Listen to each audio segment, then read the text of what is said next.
Hello everyone, welcome back to my YouTube channel Padala classes. Second grade second paper subject science, जिसमें first unit थी cell and molecular biology.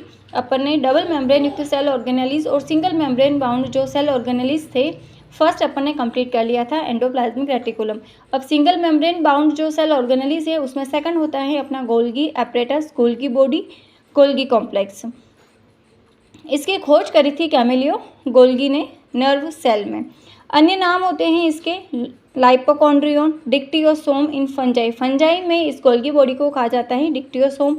Parker's body, Dalton complex. इसकी जो structure होती है उसमें 3 संरचनाएं present होती हैं, सिस्टर्नी, ट्यूबुल्स और वेसिकल्स। सिस्टर्नी 3 से 4 संख्या में होती हैं। कवक की गोल्गी बॉडी में केवल एक ही सिस्टर्नी प्रेजेंट होती हैं, जबकि ट्यूबुल्स क्या होती है, नलिका जैसे होती हैं। सिस्टर्नी और वेसिकल्स के मध्य में प्रेजेंट होती हैं। शाखित भाग होता है ब्रांच्ड।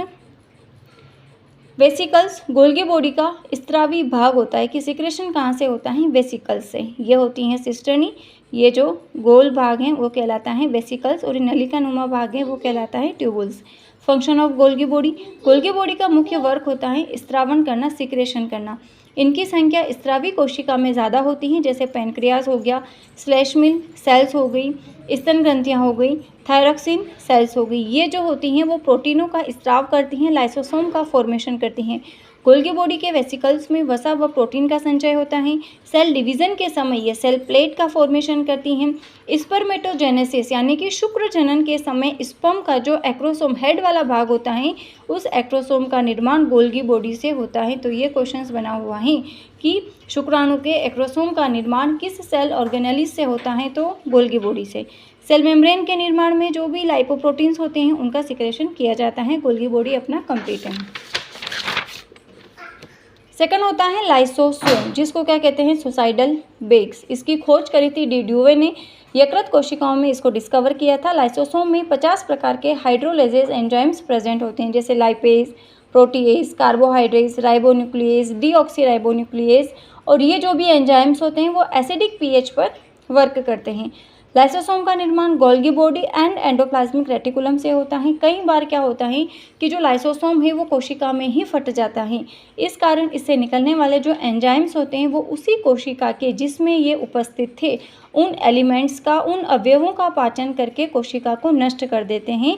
इसलिए उसको क्या कहते हैं, आत्मघाती थैली, अपने आप को आत्मघाती थैली, सुसाइडल बैग्स कहा जाता है। लाइसोसोम को पॉलीमॉर्फिक सेल ऑर्गेनेलिज भी कहा जाता है। लाइसोसोम के प्रकार देखे जाते हैं तो 1 डिग्री लाइसोसोम, 2 डिग्री लाइसोसोम और 3 डिग्री लाइसोसोम। तो जो प्राथमिक लाइसोसोम होता है उसका निर्माण होता है गोल्गी बॉडी से, जबकि द्वितीयक और तृतीयक लाइसोसोम होता है उसका निर्माण होता है एंडोप्लाज्मिक रेटिकुलम से। पहले अपन ने देखा था फेगोसोम और जो पिनोसोम होता है। फेगोसोम यानी कि जो सॉलिड पदार्थ होता है, सेल ईटिंग करती है, उसको कहते हैं फेगोसोम। जबकि पिनोसोम होता है सेल ड्रिंकिंग, जो लिक्विड पदार्थ होते हैं उसका डाइजेशन। सेकंड होता है फंक्शन ऑफ लाइसोसोम। लाइसोसोम के क्या कार्य हैं, तो बाह्य पदार्थों का पाचन करना, डाइजेस्ट करना। कोशिका में फेगोसाइटोसिस व पिनोसाइटोसिस के द्वारा ग्रहण किए गए जो भोजन है उसका डाइजेशन लाइसोसोम के द्वारा होता है। फेगोसाइटोसिस मतलब होता है कोई सॉलिड पदार्थ को ईटिंग करना। पिनोसाइटोसिस मतलब सेल ड्रिंकिंग, लिक्विड पदार्थ को अंदर लेना। अंतःकोशिकीय पदार्थों का पाचन। निषेचन में सहाय जो एग सेल होती हैं अंड कोशिका, उसमें मेल गैमीट के प्रवेश हेतु जो मेम्ब्रेन होती हैं उसका डाइजेशन करके मार्ग बनाते हैं। सेल डिवीजन में हेल्प करना, क्रोमोसोम को आइसोलेट करना, अंकुरित बीजों में संचित भोजन का पाचन करना और उनको अंकुरित करना। तो ये अपन ने क्या देखा है लाइसोसोम के बारे में। फिर आता है माइक्रोबॉडीज़, जो सूक्ष्म कणिका होती हैं माइक्रोबॉडीज़ की उत्पत्ति एंडोप्लाज्मिक रेटिकुलम से। कितनी माइक्रोबॉडीज़ होती हैं, 3, स्फीरोसोम्स, पेरोक्सीसोम्स, ग्लाइओक्सीसोम। तो फर्स्ट देखते हैं स्फीरोसोम्स। स्फीरोसोम की खोज करता है डेंजियर्ड तथा पेर्नर। केवल प्लांट सेल में ही प्रेजेंट होती हैं स्फीरोसोम्स। 98% लिपिड एंड 2% इसमें प्रोटीन प्रेजेंट होता है। सेलवाल के पदार्थ जैसे क्यूटिन, सुबेरिन आदि बनाने का वर्क किया जाता है इसके द्वारा। स्फीरोसोम पादपों में मुख्यतः जो वसा युक्त कोशिका होती है, जैसे मूंगफली है, सरसों, तिल आदि के जो कोटिलिडन्स होते हैं बीज पत्र, उनकी कोशिका में पाए जाते हैं। अब वसा युक्त यानी कि मूंगफली, सरसों, तिल ये सभी में क्या होता है, फैटी होता है, तो उनके जो बीज पत्र होते हैं उनकी सेल्स में प्रेजेंट होती हैं। स्फीरोसोम्स का मुख्य कार्य क्या होता है, पदार्थों का एकत्रण करना, कलेक्शन करना, परिवहन, संश्लेषण करना।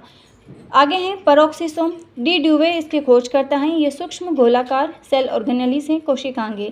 पेरोक्सिसोम जो माइक्रोबॉडीज होती हैं वो एनिमल एंड प्लांट दोनों में प्रेजेंट होती हैं। एनिमल में पेरोक्सिसोम H2O2 के विघटन से संबंधित हैं। Peroxide H2O2 in the presence of catalase enzyme peroxisome H2O plus half O2 में डिवाइड हो जाता है, टूट जाता है। अब इसका फंक्शन क्या है पेरोक्सिसोम का, कि इसमें कैटालेज एंजाइम प्रेजेंट होता है। हमारी बॉडी का सेकंड फास्टेस्ट एंजाइम होता है कैटालेज।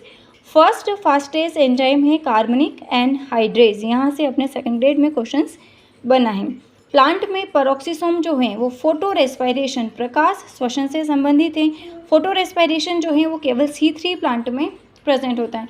आगे अपन सारी फोटोसिंथेसिस जब पढ़ेंगे C3 प्लांट क्या होते हैं, C4 प्लांट क्या होते हैं, रेंज एनाटॉमी किस में प्रेजेंट होती हैं, तो C4 प्लांट होते हैं उसमें प्रेजेंट होती हैं। फोटो रेस्पिरेशन में निम्न 3 कोशिकांग पार्टिसिपेट करते हैं, क्लोरोप्लास्ट, पेरोक्सिसोम और माइटोकॉन्ड्रिया। थर्ड है ग्लाइओक्सिसोम, इसकी खोज करता है बीवर्स। केवल प्लांट सेल में प्रेजेंट होती है। ये प्लांट की guard cell, fruit cell, seeds cell में प्रेजेंट होती हैं। ग्लाइओक्जेलिक एसिड साइकिल चलती है जिसकी सहायता से वसी अम्ल को कार्बोहाइड्रेट में बदला जाता है। ये जो ग्लाइओक्सिसोम होता है, जो स्ट्रोमेटा होते हैं, रंध्र उनके खुलने व बंद होने से संबंधित हैं। All microbodies are single membrane, क्योंकि अपन single membrane bound cell organelles ही स्टडी कर रहे हैं, तो माइक्रोबॉडीज क्या है, तीनों सिंगल मेम्ब्रेन से बाउंड है। इसकी आगे की स्टडी अपन कल करेंगे। Thank you.